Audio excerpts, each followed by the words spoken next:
नमस्कार दोस्तों, मेरे YouTube चैनल ई टीचिंग गुरुकुल में आप सबका स्वागत है। एंड्रॉयड प्रोग्रामिंग के नेक्स्ट वीडियो लेक्चर्स में मैं एंड्रॉयड प्रोजेक्ट जो कि रेडियो बटन का यूज़ करके मैं बनाने जा रहा हूँ। तो ये मैं आपको प्रोग्रामिंग करके दिखाऊंगा। ये थोड़ा सा लंबा आपका वीडियो रहेगा क्योंकि प्रोग्रामिंग मैं लाइव बना के आपको सॉल्व कराऊंगा और उसमें जो भी एरर्स आएंगे या R&D करके मैं लाइव दिखाऊंगा। तो इसलिए इस वीडियो को आप लास्ट तक देखिएगा, तो इससे कि आपको एक नया चीज़ पता चल जाएगा। मतलब नया जो बिगिनर्स है, जो नए सीख रहे हैं एंड्रॉयड प्रोग्रामिंग, उसके लिए बहुत फ़ायदेमंद भी रहेगा ये वीडियो कि इसमें आपको हैंडल करना आ जाएगा। जावा में कोडिंग कैसे करते हैं, बहुत सारी चीज़ें आपको पता चल जाएगी और किस तरह से लेआउट में हम अब चीज़ों को रखते हैं वो भी आपको कुछ नए चीज़ें इसमें इंक्लूड हो जाएगा। तो इस वीडियो को लास्ट तक देखिएगा तो आपको एक नया प्रोजेक्ट बनाने को भी मिल जाएगा जिसमें आपको इंटरेस्ट भी आएगा और इसको आप अपने लैपटॉप या कंप्यूटर्स में रन करके चेक करके देख सकते हैं। तो चलिए दोस्तों, हम लोग अब कोडिंग सेक्शन में चलते हैं। तो चलिए दोस्तों, हम लोग नया प्रोजेक्ट स्टार्ट करते हैं। तो उसके लिए start a new Android studio project में हम क्लिक करते हैं। तो एंटी एक्टिविटी सेलेक्ट करते हैं। यहाँ पे हम जो होता है यूज़ करेंगे, यहाँ पे हम यूज़ करेंगे, इसमें नाम लिखेंगे। कैलकुलेटर प्रोजेक्ट बना रहा हूँ मैं।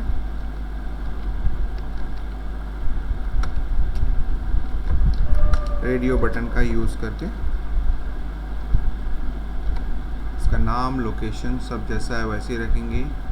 हमारे पास किटकैट वर्जन हम यूज़ कर रहे हैं। जावा लैंग्वेज जो होता है, जावा लैंग्वेज हम यहाँ सेलेक्ट कर लेंगे। यहाँ कोटलिन भी है, जावा लैंग्वेज हम यूज़ करेंगे और उसके बाद इसको क्रिएट कर देंगे। तो इस तरह से जो हमारा प्रोजेक्ट है वो क्रिएट करना स्टार्ट कर देगा। ठीक है, तो देखिए ये बिल्ड हो रहा है और जैसे ही बिल्ड होता है तो आपका प्रोजेक्ट सक्सेसफुली रन करने लगेगा।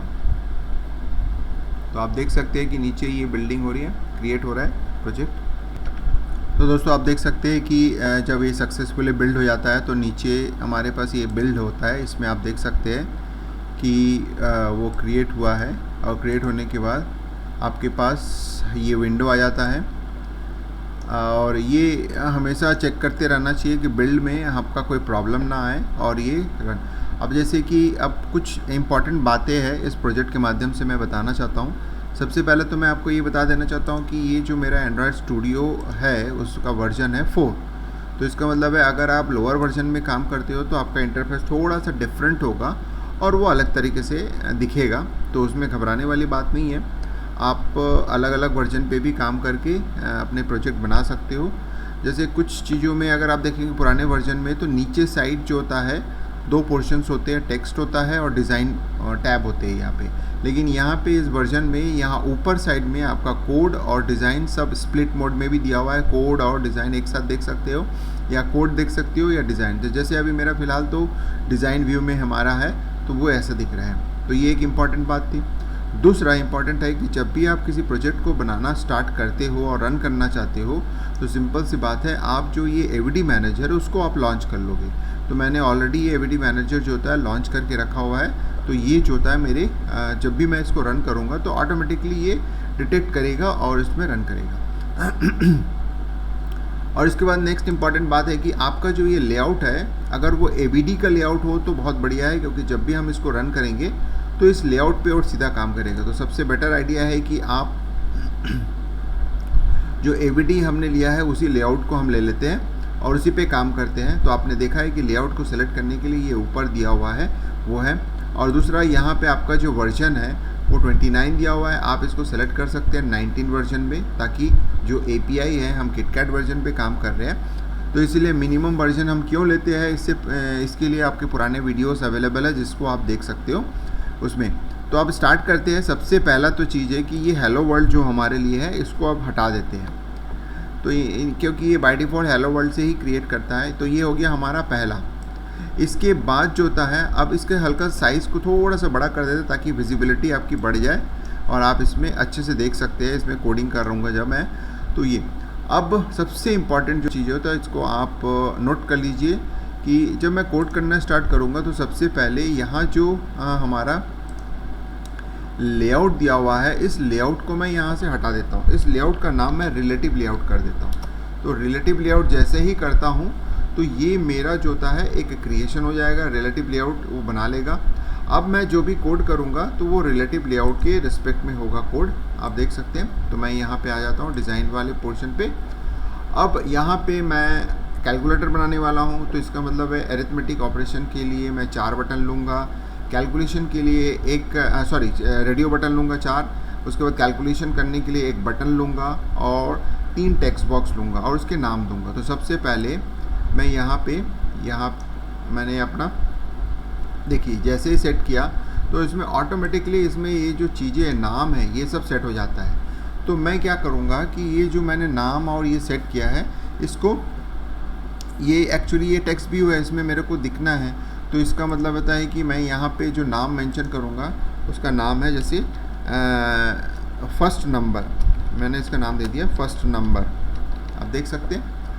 अब साथ ही साथ इसका टेक्स्ट का जो साइज़ है, नीचे आ जाते हैं प्रॉपर्टी, टेक्स्ट साइज़ के नाम से है, इसको मैं इंक्रीज़ कर देता हूँ 20 और SP लिखना नहीं भूलेंगे, नहीं तो फिर ये एरर शो करता है 20 SP, ठीक है। उसके बाद मैं एक टेक्स्ट बॉक्स लूँगा। देखिए ये टेक्स्ट बॉक्स में आप प्लेन टेक्स्ट ले सकते हो या नंबर वाला टेक्स्ट ले सकते हो, जिसमें कि खाली नंबर इंटर होगा, यानी कोई दूसरा कैरेक्टर उसमें इनपुट नहीं होगा। तो मैंने यहाँ पे ये लेके आके मैं यहाँ पे छोड़ देता हूँ।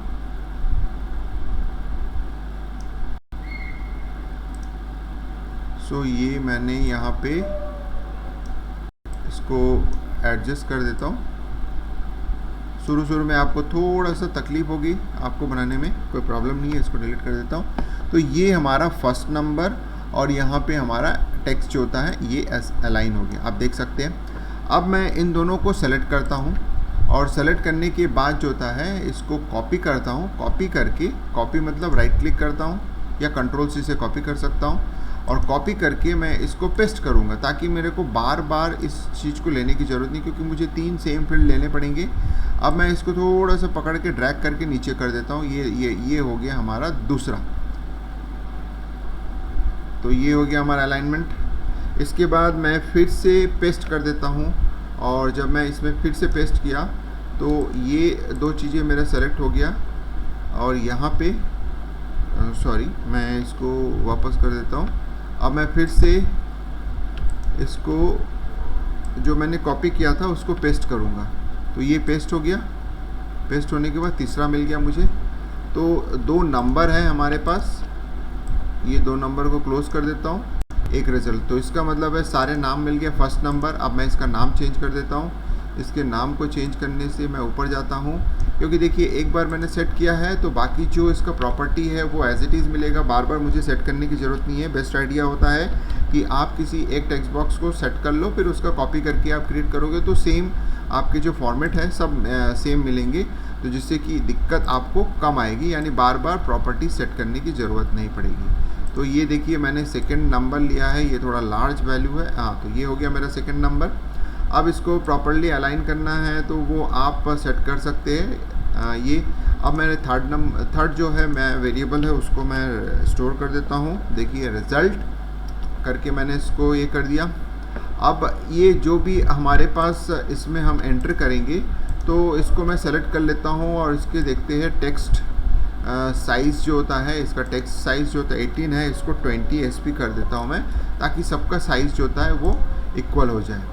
अब मैंने तो सेट कर दिया है सारे चीज़ों को, आप देख सकते हैं। इसको अलाइन कर सकते हैं, प्रॉपर अलाइन करने के बहुत सारे तरीके हैं, तो हम उस पर ज़्यादा नहीं जाएंगे, मैं अलाइन करके छोड़ देता हूँ। तो ये हो गया हमारा 3 पर्पस। अब सबसे इम्पॉर्टेंट होता है सबके नाम दे देना है, क्योंकि शुरू में ही नाम दे देते, क्योंकि ये नाम हमको यूज़ करना पड़ेगा कोडिंग में। तो पहले टेक्स्ट बॉक्स का नाम को मैंने इनिशियल दे दूँगा TXT मुझे ये आइडेंटिफाई करेगा कि मैं टेक्स्ट बॉक्स को यूज़ कर रहा हूँ। तो टेक्स्ट बॉक्स यानी TXT num1 करके मैंने इसका नाम दे दिया। फिर उसके बाद जो होता है सेकेंड वाले का नाम मैं दे देता हूँ TXT। ऐसे ही इनिशलाइज आप मतलब जो प्रीफिक्स है आप देख सकते हैं, जिससे आइडेंटिफाई हो सकता है कि आप किसको मेंशन कर रहे हैं। तो उसके बाद num2 हमने दे दिया। उसके बाद तीसरा जो टेक्स्ट बॉक्स है TXT रिज़ल्ट। एक्चुअली हम टेक्स्ट बॉक्स का इस्तेमाल करेंगे तो उसके लिए हम उसका नाम लिखेंगे और जैसे हम रिज़ल्ट का इस्तेमाल नहीं कर रहे हैं या कुछ नहीं कर रहे हैं, तो फिर जो टेक्स्ट व्यूज़ है, यानी जो नॉर्मल लेबल के फॉर्म में यूज़ हो रहा है, उसका हमारा कोई इस्तेमाल नहीं है। तो ये हो गया हमारा। अब हमारा नेक्स्ट टारगेट होता है रेडियो बटन्स। तो रेडियो बटन्स के लिए आपके पास जैसे बटन्स में जाते हैं तो रेडियो बटन्स आपके पास अवेलेबल है। तो रेडियो बटन्स आप लेके आइए, एक रेडियो बटन्स को लेके आइए आप यहाँ पे। उस रेडियो बटन के प्रॉपर्टी को पहले सेट कर लीजिए, फिर उसको कॉपी पेस्ट करके हमारे लिए बहुत फ़ायदेमंद रहेगा। तो इसमें भी हमारे पास जो होता है टेक्स्ट का जो साइज़ है, इसका कलर को भी आप चेक कर सकते हैं। मैं इसमें टेक्स्ट का जो साइज़ है वो 20 रख देता हूँ, SP कर देता हूँ, ताकि ये थोड़े लार्जर इसमें दिखेंगे। ये हो गया। तो चलिए अब मैं इसका रेडियो बटन का नाम मैं लिख देता हूँ एडिशन। सबसे पहला एडिशन करने वाला रेडियो बटन बना दिया। अब इसका मैं कॉपी बनाऊंगा और इसको पेस्ट करूंगा। तो ये पहला हमारा क्रिएट हो गया, यहाँ पे देखिए ये बन गया, ठीक है। अब इसका नाम मैं इसमें मेंशन कर देता हूँ सब्सट्रैक्शन कर दिया मैंने इसका नाम। उसके बाद एक और मैं यहाँ पे पेस्ट करता हूँ, जो नीचे लेके आ जाता हूँ। इसका नाम मैंने दे देता है, इसको मैं मेंशन कर देता हूँ सब्सट्रैक्शन मल्टीप्लिकेशन। इसके बाद मैं नेक्स्ट वाले का नाम दे देता हूँ। तो चलिए मैं इसको 1 by 1 नीचे कर देता हूँ, बेस्ट दिखेगा ये। एक के बाद एक नीचे लगा देता हूँ।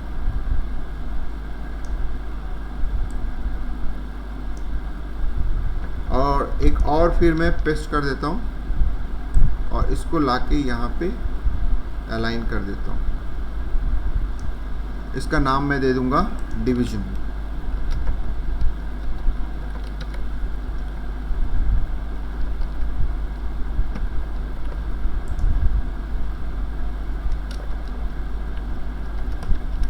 DIVISI डिवीजन, ये मैंने इसका नाम दे दिया।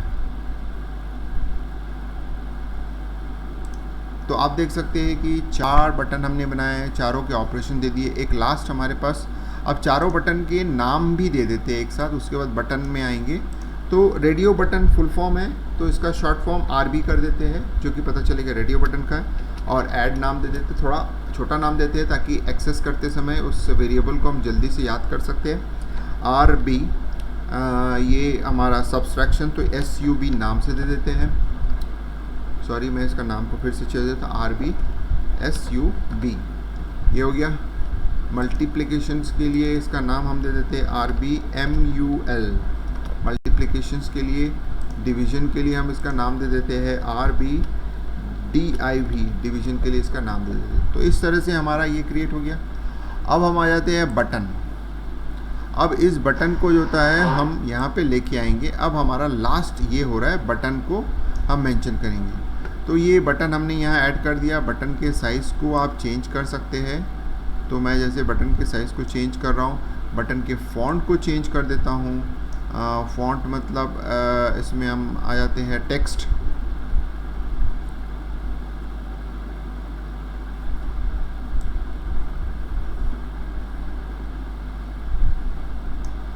इसमें पहले सेलेक्ट करना पड़ेगा तभी दिखाएगा, इसलिए नहीं दिखा रहा था। हमने टेक्स्ट साइज़ इसमें 20 कर देते हैं, 20 SP कर देते हैं। ये बटन हो गया। आप इसको थोड़ा सा बड़ा भी कर देते हैं, थोड़ा ज़्यादा छोटा लग रहा है मुझे, ये बिगर साइज़ में कर दिया। इसमें स्टाइल भी होते हैं, जैसे नॉर्मल स्टाइल है तो इसमें आप बोल्ड कर सकते हैं। ये बोल्ड यानी यह फॉल्स है तो इसको ट्रू कर दीजिए तो बोल्ड हो जाएगा। अब आते हैं कभी आप इसको ट्राई कर सकते हैं नेक्स्ट वीडियोस के लिए कि इसके कलर को आप चेंज कर सकते हैं। इसका जो टेक्स्ट है उसमें मैं लिख देता हूँ कैलकुलेट। हमको कैलकुलेट करना है तो उसका नाम कैलकुलेट कर दिया। तो इतनी सारी चीज़ों को हमने मेंशन कर दिया है।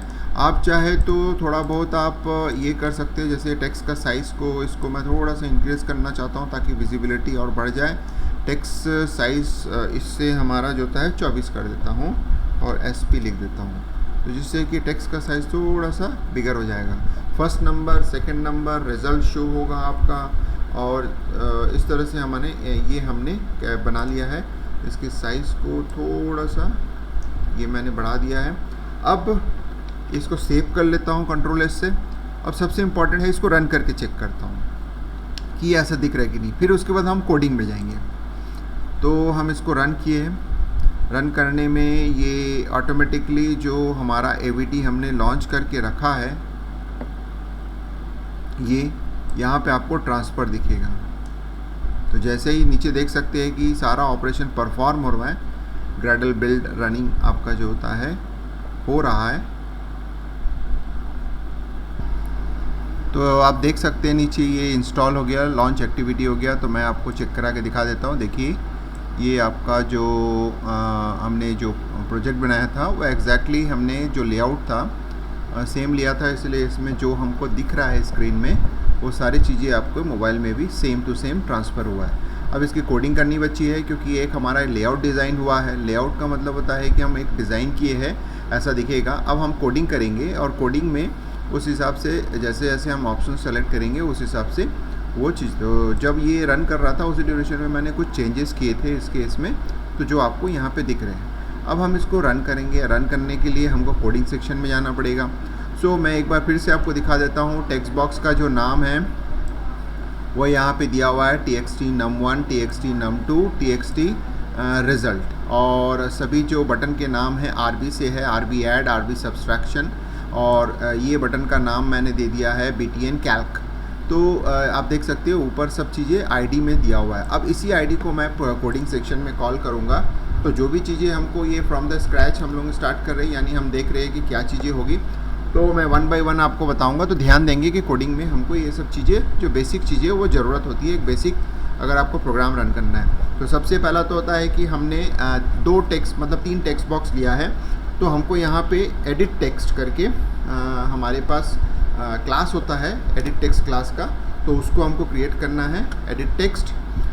सबसे पहला तो हमने num1 num2 लिया है, तो उसका हम नाम यहाँ दे सकते हैं num1 num2, हम यहाँ नाम दे सकते हैं एंड रिज़ल्ट। ये हमारा 3, यानी इससे हम 3 ऑब्जेक्ट हमने एडिट टेक्स्ट से बना लिया है।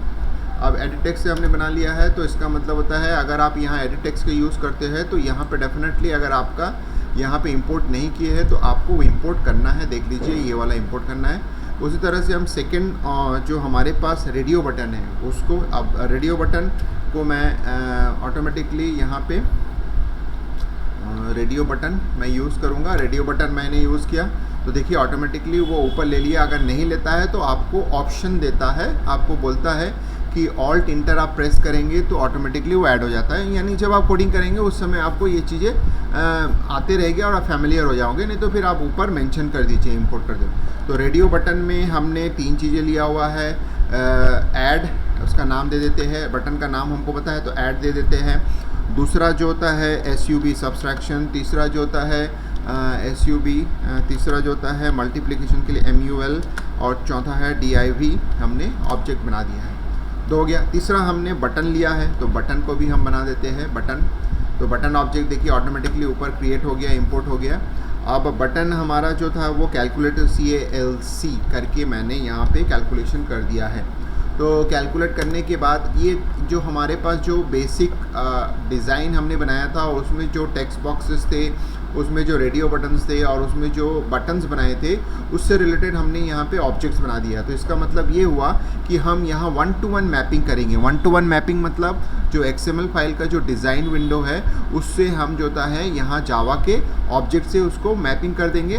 तो हम जो भी ऑपरेशन यहाँ परफॉर्म करेंगे तो वो ऑटोमेटिकली उससे कनेक्ट हो जाएगा। तो इसका मतलब है जो भी चीज़ें हम यहाँ से रिसीव करेंगे तो उससे डेटा हमको रिसीव हो जाएगा, और जो भी चीज़ें यहाँ से सेंड करेंगे तो वो डेटा जाके ऑटोमेटिकली वो जो टेक्स्ट बॉक्सेस बने हुए हैं यानी जो भी कंट्रोल्स हमने बनाए हैं उससे ऑटोमेटिकली पास हो जाएगा। तो इसका मतलब है दोनों के बीच में हमारा एक पाइपलाइन क्रिएट हो जा रहा है इसके बाद। तो वो पाइपलाइन क्रिएट करने के लिए मैं अभी आपको कोडिंग बता रहा हूँ। इसके बाद जो आपका नेक्स्ट कोडिंग है वो पाइपलाइन क्रिएट करने के लिए है। तो सबसे पहला तो होता है कि num1 जो हमने लिया है उसको हमको उससे जोड़ना है। तो जोड़ने के लिए हमको सबसे पहले तो num1 एक्चुअली एडिट टेक्स्ट का बना हुआ है, तो एडिट टेक्स्ट से हम इसको कास्टिंग करेंगे। और एक फंक्शन होता है जो जनरली हम यूज़ करते हैं इसके लिए, फाइंड व्यू बाय ID। ठीक है। अब वहाँ से कनेक्ट करने के लिए r.id, ये याद कर लीजिए, r.id और txt num1 जो हमारे पास था उसको हम यूज़ करेंगे। तो ये हो गया हमारा फर्स्ट लिंक, यानी फर्स्ट पाइपलाइन क्रिएट हो गया। ऐसे ही हमको बाकी करना है, तो मैं इसको सेलेक्ट करके कॉपी कर लिया हूँ और 2 बार इसको पेस्ट कर देता हूँ और इसके बाद इसके नाम को मैं चेंज कर देता हूँ, num2 कर दिया और यहाँ पे इसके नाम को मैंने रिज़ल्ट कर दिया जो कि हमारे पास था। अब यहाँ पे डेफिनेटली ये जो है इसका नाम को मैं बदल देता हूँ रिज़ल्ट से और ऊपर जो होता है ये num2 मैं कर देता हूँ num2। तो इस तरह से हमने 3 टेक्स्ट बॉक्स को लिंक कर दिया है। अब 3 टेक्स्ट बॉक्स को लिंक करने के बाद हमारी बारी है रेडियो बटन्स को लिंक करना। तो रेडियो बटन भी वैसे ही है, ऐड बटन है हमारा, तो ऐड को रेडियो बटन से करना है, तो इसका मतलब है उसकी टाइप कास्टिंग के लिए हम रेडियो बटन यूज़ करेंगे।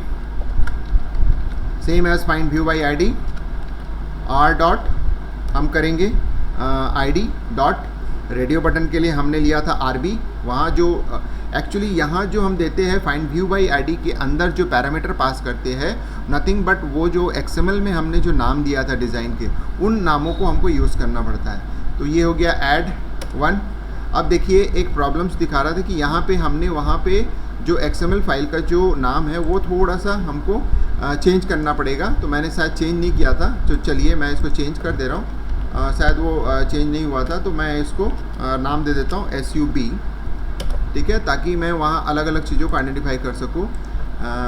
आपको अगर ऐसा लगता है क्योंकि MUL, क्योंकि जब मैं वहाँ पे अभी जैसे मैं आपको क्रिएट कर रहा था फाइंड व्यू बाई आईडी से, तो मुझे ऐड 2 3 4 ऐसा करके लिखा हुआ आ रहा था, तो मुझे शक हुआ, मतलब एक डाउट हुआ कि डेफिनेटली वहाँ पे जो नाम है वो मैंने बदला नहीं था। तो ये आप बदल सकते हैं। तो मैं यहाँ पे आ रहा हूँ वापस, ये मेरा ऐड हो गया। अब इसको कॉपी कर लेता हूँ क्योंकि 3 हमको 4 बनाने हैं, तो 4 हमने यहाँ कॉपी कर लिया है। एक में हमको लिखना है SUB सब लिखना है, स्केप की दबा के आप नीचे आ जाइए। उसके बाद जो होता है MUL करके आप आ जाते हैं, फिर उसके बाद DIV करके आ जाते हैं। शुरू में यहाँ पे हम DIV कर देते हैं, फिर इसके बाद यहाँ पे हम मैच कर देते हैं MUL और यहाँ पे हम SUB कर देते हैं। तो इस तरह से हमने जो ऊपर 3 टेक्स्ट को हमने लिंक कर दिया है, पाइपलाइन बना दिया है और उसके बाद इनको भी मैंने पाइपलाइनिंग बना दिया। तो इसका मतलब है अगर रेडियो बटन में मैं क्लिक करता हूँ तो ऑटोमेटिकली वो जावा के ये जो ऑब्जेक्ट्स बनाए हैं उनके साथ ये जुड़ जाएंगे। अब आ जाते हैं हमारे पास बटन्स के लिए। तो बटन्स के लिए हमने लिया है CALC, कैलकुलेट किया है। तो कैलकुलेट के लिए हम जो होता है बटन यूज़ करेंगे, ये हो गया बटन। अब यहाँ भी हम फाइंड व्यू बाई आईडी करेंगे। तो फाइंड व्यू बाई आईडी आप देख सकते हैं r.id हम जो होता है BTN कैल कर रहे हैं, तो ये BTN हमने कैल किया है। सो आप देख सकते हैं कि ये BTN कैलकुलेशन करने के बाद इसको भी हमारे लिंकिंग हो गया। अब इम्पॉर्टेंट होता है, जैसे जावा कोडिंग आपने किया होगा, तो जब आप इवेंट ड्रिवन प्रोग्रामिंग करते हो तो किसी भी बटन में क्लिक इवेंट के लिए आपको उसको रजिस्टर्ड करना पड़ता है। तो रजिस्ट्रेशन करने के लिए यानी ऑन क्लिक लिसनर से रजिस्ट्रेशन करना है, तो उसके लिए आपको एक इंटरफेस जो होता है जनरली हम यूज़ करते हैं इम्प्लीमेंट। तो इम्प्लीमेंट्स करके मैं ऑन क्लिक लिसनर देख सकते हैं आप, पहला वाला ऑप्शन जो आपको दिख रहा है ऑन क्लिक लिसनर, इसको मैं सेलेक्ट करूँगा तो ये ऑटोमेटिकली ये सेलेक्ट कर देता। अब जैसे ही मैं इसको सेलेक्ट करता हूँ लेता हूँ तो ये बोलता है कि आपका जो होता है एक जो एक्चुअली इम्प्लीमेंट जब हम करते हैं यानी किसी इंटरफेस का इम्प्लीमेंट करते हैं, तो ये बोलता है कि इम्प्लीमेंट करने से उसके अंदर जो मेथड्स होते हैं उसको इंक्लूड करना ज़रूरी रहता है, यानी उस क्लास के अंदर उसको मेंशन करना ज़रूरी रहता है, भले उसका यूज़ हो या ना हो। तो यहाँ पे हमने वही चीज़ किया है। तो यहाँ पे वही चीज़ आप देख सकते हैं ऑल्ट इंटर प्रेस करने से, यानी यहाँ पे आपको मैं दिखा देता हूँ। यहाँ जैसे आप क्लिक करते हो तो यहाँ पे ये बल्ब्स आ जाते हैं। ये बल्ब से आप क्लिक करने से आपके पास बोल जाता है कि इम्प्लीमेंट मेथड। तो इसका मतलब है इस मेथड को इम्प्लीमेंट करने की बात करता है। तो ऑन क्लिक लिसनर जो होता है ऑन क्लिक जो इसका मेथड होता है बाय डिफ़ॉल्ट, वो यहाँ पे मेंशन करने की बात होता है। देखिए ऑटोमेटिकली ये इसमें अंदर बन गया है। चाहे तो आप खुद लिख के भी इसको हटा सकते हैं एरर को, नहीं तो फिर ये। अब यहाँ पे हमारा जो काम हो गया ये हम देख लिए कि जब हम बटन को क्लिक करेंगे तो ये ऑटोमेटिकली इस ऑन क्लिक लिसनर यानी ऑन क्लिक जो मेथड है ये कॉल हो जाएगा। अब हमारे पास हमको मालूम है कि एक ही बटन है और उसको हम जो होता है रजिस्टर्ड करना है, उसको यूज़ करना है। तो सिंपल सी बात है कि हमने यहाँ पे तो ये चीज़ें जो ज़रूरी चीज़ें हैं वो इंटरफेस के थ्रू जो रिक्वायरमेंट है वो हो गया। अब आ जाते हैं कि जो CALC जो हमारे पास ऑब्जेक्ट है यानी बटन के लिए जो जिसका हम लिंकिंग किए बटन के साथ, इसके लिए हमको सेट ऑन क्लिक लिसनर देख सकते हैं, पहले वाले ऑप्शन आपके पास अवेलेबल है सेट ऑन क्लिक लिसनर। तो ये सेट ऑन क्लिक लिसनर अगर नहीं आता तो आप उसको यूज़ कर सकते हैं और इसके बाद इसके अंदर जो पैरामीटर पास करेंगे दिस पैरामीटर, तो ये ऑटोमेटिकली रजिस्टर्ड हो जाएगा। रजिस्टर्ड होने के बाद जब भी आप बटन को क्लिक करेंगे तो एक इवेंट जनरेट होगा जो कि ऑटोमेटिकली लिंक होने के बाद ये जो ऑन क्लिक जो आपका फंक्शन है इसमें आ जाएगा। अब सिंपल सी बात है कि हमारे पास यहाँ पे एक ही बटन है, तो एक बटन होने के नाते यहाँ पे वो ऑटोमेटिकली कॉल दैट। तो इसका मतलब है कि हमको ये आइडेंटिफाई करने की ज़रूरत नहीं है कि ऑन क्लिक लिसनर में कौन से बटन को क्लिक किया। इसके बाद में एक आगे भी एक ऐसी प्रोग्राम्स बता के बताऊंगा कि अगर मल्टीपल बटन्स है तो फिर ऑन क्लिक लिसनर में हम किस तरह से कोडिंग करेंगे कि जो बटन हमने सेलेक्ट किया है वो बटन कैसे काम करे। तो फिलहाल तो हम डायरेक्ट यहाँ यूज़ करेंगे। अब यहाँ पे हमारा इंपॉर्टेंट होता है कि हम कौन सा चेकबॉक्स सेलेक्ट किए हैं। तो देख सकते हैं हमारा जो इंटरफेस है उसमें ये बताया गया है कि कौन सा चेक बॉक्स। उसी तरह से मैं आपको बता देता हूँ, ये जैसे हमारा जैसे मोबाइल में आएगा तो हम इनमें से कौन सा सेलेक्ट कर रहे हैं, एडिशन सेलेक्ट कर रहे हैं, सब्सट्रैक्शन, मल्टीप्लिकेशन या डिवीजन। फिर जब हम कैलकुलेट को प्रेस करेंगे तो ऑन क्लिक वाला इवेंट काम करेगा, लेकिन कौन सा हमने सेलेक्ट किया है उसके बेस पर ये जो होता है हमारे पास इंपॉर्टेंट होता है। तो ये हमारा सिलेक्शंस के बेस पर है। तो अभी देख सकते हैं कि एक प्रॉब्लम नज़र आ रहा है, हम मल्टीपल बटन्स को सेलेक्ट कर रहे हैं तो ये मल्टीपल जो रेडियो बटन है वो सेलेक्ट हो रहा है। कोई प्रॉब्लम नहीं है, इसको हम दूर कर सकते हैं। फिलहाल हम ये मान के चलेंगे कि हमारे पास एक ही बटन सेलेक्ट हो रहा है, उसको हम यूज़ करेंगे। बाद में इसको सॉल्व करना मैं बताऊंगा। मैं यहाँ पे आपको बेसिक प्रोग्रामिंग और कोडिंग बता रहा हूँ, बाकी आप जो इफ्स एंड बट्स है उसको आप करेक्ट कर सकते हैं, कोई प्रॉब्लम नहीं है। अब जैसे मैंने यहाँ पे सेलेक्ट किया है, उसको चेक करने के लिए क्या करना है। तो चेक करने के लिए हमारे पास एक ही तरीका होता है कि इफ़ कंडीशन लगाएंगे। हमको पता है 4 बटन्स हैं ऐड जो हमने लिया है, जो कि बटन के साथ लिंक हुआ है। इसमें हम देखेंगे कि इज़ चेक्ड यानी ये वाला फंक्शन है कि नहीं। ये वाला फंक्शन है तो आप इसको ऐसा भी छोड़ सकते हैं, क्योंकि ये जो फंक्शन है ये बुलियन वैल्यू रिटर्न करता है आइदर ट्रू और फॉल्स। चाहे तो इसको आप ऐसा करके भी छोड़ सकते हैं या फिर आप इसको लिख सकते हैं कंपैरिजंस के लिए, लेकिन आपको बुलियन क्लास को कॉल करना पड़ेगा। जैसे बुलियन क्लास कॉल कर देता हूँ, उसमें ट्रू या फॉल्स है तो मैं ट्रू को सेलेक्ट करता हूँ। तो ये एक तरीका है। आप चाहे तो बुलियन वाले जो पोर्शन है यानी ये जो पोर्शन है आप ध्यान देंगे, ये वाला पोर्शन अगर आप हटा भी देते हैं तो भी ये रन करेगा, क्योंकि ये रिटर्न ही करता है ट्रू। तो कंपैरिजंस करने की ज़रूरत नहीं है, क्योंकि इफ़ के अंदर जो भी कंडीशंस होता है वो ट्रू पे काम करता है। तो उसके लिए आप एक्सप्लिसिटली जो अगर मेंशन करना है तो आप मेंशन कर सकते हैं, अदरवाइज आप छोड़ सकते हैं। तो मैंने यहाँ मेंशन कर दिया, कोई प्रॉब्लम नहीं है। अब मैं यहाँ पे जो हमारा मेन होगा कैलकुलेशंस होंगे। कैलकुलेशंस का मतलब होता है कि अब हम कोडिंग करेंगे तो कोडिंग में इम्पॉर्टेंट है कि जब 2 नंबर हम कैलकुलेट तो यानी कैलकुलेट कर रहे हैं तो डेफिनेटली हमको 2 वेरिएबल की ज़रूरत पड़ेगी। तो मैं यहाँ पे 2 वेरिएबल डिक्लेयर कर देता हूँ। इंट करके मैं n1 नंबर 1 के लिए n2 और एक रिज़ल्ट करके मैं डिक्लेयर कर देता हूँ। अब इसको मैं कैलकुलेट करूँगा अकॉर्डिंग टू द कंडीशंस कि मैंने चेकबॉक्स कौन से किए। तो मैंने चेकबॉक्स में ये मेंशन किया है। अब ये एडिशन वाले चेकबॉक्स में आ गया। अगर एडिशन वाले चेकबॉक्स में आ गया तो इसका मतलब होता है कि रिज़ल्ट ये तो हमने कर दिया। अब दूसरा एक और काम करना है, क्योंकि ये जो n1 और n2 है वो इंटीजर है और हमारा जो वैल्यू है टेक्स्ट बॉक्स में डला हुआ है, यानी जो txt num1 है और txt num2 है। ऊपर जो मैं कोड किया था ये देखिए, ये txt num1 और txt num2 जो हमने लिया था, तो उससे जो वैल्यू आ रहा है num1 एंड num2 में आ रहा है। num1 एंड num2 जो होता है एक्चुअली ये स्ट्रिंग फॉर्मेट में होता है, क्योंकि वो टेक्स्ट बॉक्स को रिप्रेजेंट करता है। तो उसको हमको किस में कन्वर्ट करना ज़रूरी है, न्यूमेरिकल वैल्यूज़ में। तो उससे पहले हम जब दोनों ऑपरेशंस कोई भी ऑपरेशंस करेंगे, एडिशन सब्सट्रैक्शन, तो उसके लिए इसको हमको कन्वर्ट करना है। तो उसके लिए हमारे पास एक जो होता है फंक्शन होता है इंटीजर, ये इंटीजर क्लास होता है, स्टैटिक क्लास है। जिसको हम यूज़ करेंगे। अब इसमें हमारे पास जो होता है पार्स इन करके एक फंक्शन होता है, आप देख सकते हैं।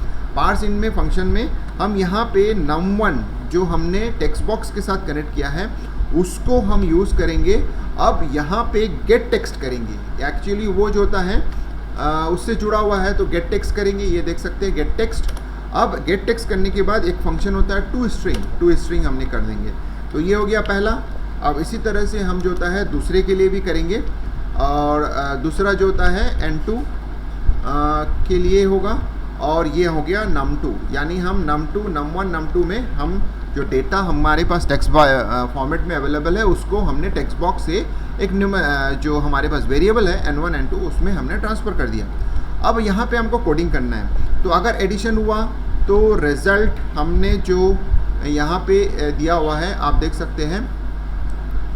तो एक चीज़ हमको प्रॉब्लम हो सकती है, तो वो प्रॉब्लम ये होगी क्योंकि हमने यहाँ पे रिज़ल्ट जो होता है ऑब्जेक्ट बना के रखा है, लेकिन अगर रिज़ल्ट को यहाँ पे लोकल वेरिएबल की तरह ट्रीट करेंगे तो फिर जो ग्लोबल वेरिएबल है वो काम नहीं करेगा। तो उसके लिए हमको क्या करना पड़ेगा, रिज़ल्ट की जगह आर यूज़ करना है, क्योंकि रिज़ल्ट हमारा ऑब्जेक्ट का नाम है। तो सेम लोकल के लिए यूज़ करेंगे तो प्रॉब्लम हो जाएगा। तो हम यहाँ पर स्टोर करेंगे n1 प्लस n2, ये हो गया। अब n1 प्लस n2 होने के बाद जो होता है इसको हम क्या करना है, रिज़ल्ट में आ गया। अब रिज़ल्ट से डेटा को हमको ट्रांसफ़र करना है किसमें, जो रिज़ल्ट वाला टेक्स्ट बॉक्स है उसमें। तो यानी रिज़ल्ट वाला टेक्स्ट बॉक्स जो होता है उसको हम ले लेंगे। इसमें हम सेट टेक्स्ट करेंगे क्योंकि हमने रिज़ल्ट यूज़ किया है उसमें। अब सेट टेक्स्ट हम कर रहे हैं तो एक्चुअली ये कैरेक्टर्स आता है। तो अब सेट टेक्स्ट में अब आते हैं, अब इसको कन्वर्ट करना है मतलब स्ट्रिंग वैल्यू में कन्वर्ट करना है। तो यानी एक वैल्यू ऑफ करके एक हमारे पास वैल्यू एक फंक्शन होता है जो कि न्यूमेरिकल वैल्यूज़ को स्ट्रिंग में कन्वर्ट करता है। तो हमारे पास आर है जिसको हमको कन्वर्ट करना है, तो ये कन्वर्ट हो जाएगा इसमें स्ट्रिंग डॉट वैल्यूज़ में। अब उसके बाद जो होता है ये ऑटोमेटिकली ये वैल्यू कन्वर्ट होने के बाद और वो सेट टेक्स्ट में पास हो जाएगा और वहाँ जाके रिज़ल्ट को सेट कर देगा। तो इस तरह से हमने इसको रन किया। अब इसको रन करके अब हमने एक कोड किया है, अब इसको सक्सेस, ये कितना सक्सेस है इसको देखने के लिए हम इसको रन करते हैं। रन करने के बाद चेक करेंगे कि ये काम कर रहा है कि नहीं। तो चलिए हम इसको रन करके देखते हैं।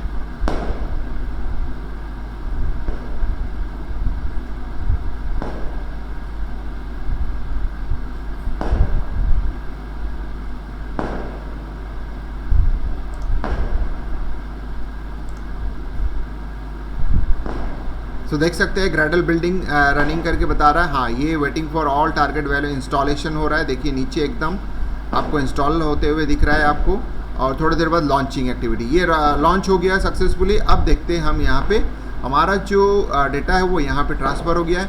हम एडिशन को सिलेक्शन करेंगे, यहाँ पे हम वैल्यू देंगे। आप कीबोर्ड से वैल्यू डायरेक्ट दे सकते हैं, ये ले लेगा। अब यहाँ पे कैलकुलेट करते हैं। तो देखिए कैलकुलेट करने से हमारा जो पहला प्रोग्राम है ये सक्सेसफुली काम कर रहा है। तो इसका मतलब होता है कि बाकी प्रोग्राम के लिए मैं सेम कोडिंग कॉपी करके करूँगा तो काम कर जाएगा। तो चलिए फटाफट हमारा काम आधा हो गया।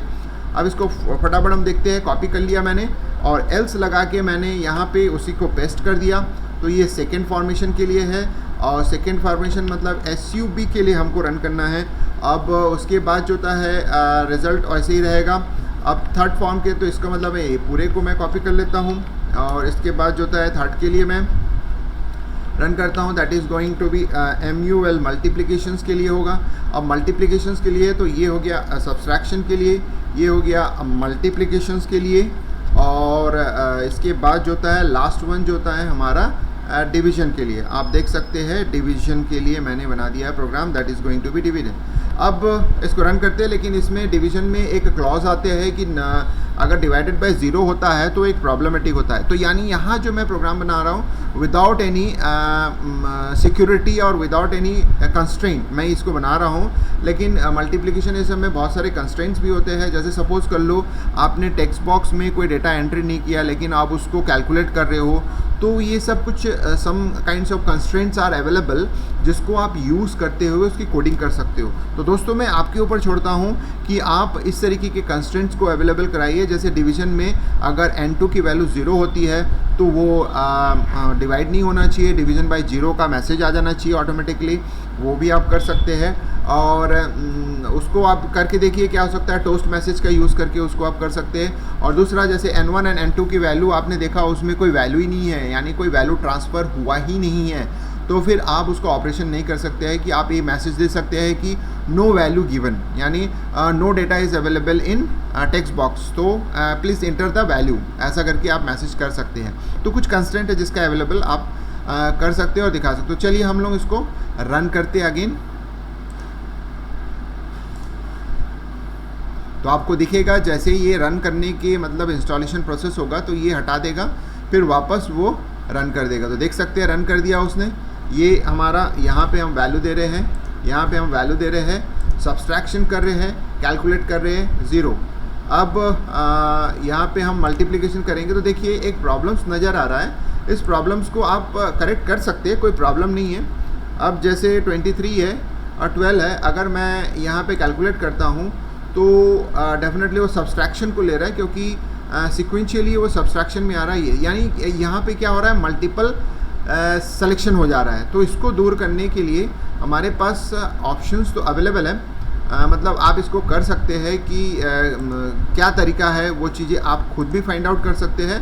मैं ये नेक्स्ट वीडियो में आपको बताऊंगा कि कैसे करके ये जो मल्टीपल सिलेक्शंस हो रहे हैं रेडियो बटन में, जनरली नहीं होना चाहिए लेकिन हो रहे हैं, उसको हम जो है कैसे करके ठीक कर सकते हैं। नेक्स्ट वीडियो लेक्चर्स में मैं जब कोई रेडियो बटन का बनाऊंगा तो उसको आप देख सकते हैं। तो इस तरह से दोस्तों आपने देखा कि पूरा का पूरा एक छोटा सा रेडियो बटन का यूज़ करते हुए हम कैलकुलेशन कैसे करते, कुछ चीज़ें आपको सीखने को मिले। अगर आपको ये वीडियो अच्छा लगा तो लाइक कीजिएगा, शेयर कीजिएगा, और ज़्यादा से ज़्यादा जो न्यू बिगिनर्स है जो एंड्रॉयड सीख रहे हैं उनको आप इसको ज़्यादा से ज़्यादा शेयर करिएगा। अगर कोई कमेंट्स हो या मैंने जो आपको कंस्ट्रेंट्स बताए हैं उसको अगर आप कर लेते हैं तो डेफिनेटली उसको आप मेरे से शेयर कर सकते हैं। मेरा मेल आईडी जो होता है इनिशियली जो है उसमें आपका दिया हुआ है, उस मेल आईडी में मुझे आप मेल कर सकते हैं। तो चलिए दोस्तों, इस वीडियो को लास्ट तक देखने के लिए वंस अगेन धन्यवाद।